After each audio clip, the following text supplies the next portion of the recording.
लासलगावात कांद्याचे दर कोसळले आहेत। कमाल 900 रुपये तर किमान 300 रुपये प्रति क्विंटल दर। कांदा उत्पादन खर्च देखील निघणं मुश्किल झालंय।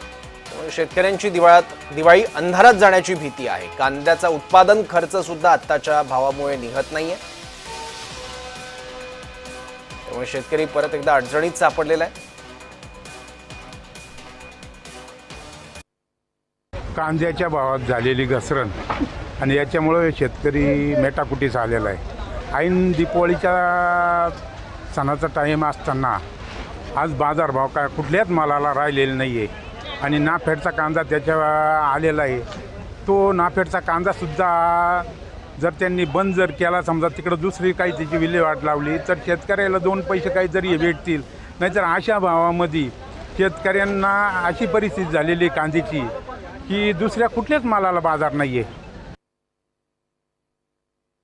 आज व्यापार करण्यास थांबून घेतलंय। आज हे जे धोरण आहे सरकारचं चुकीचं, ते कुठंतरी आपल्या शेतकऱ्यांना मारक ठरत आहे।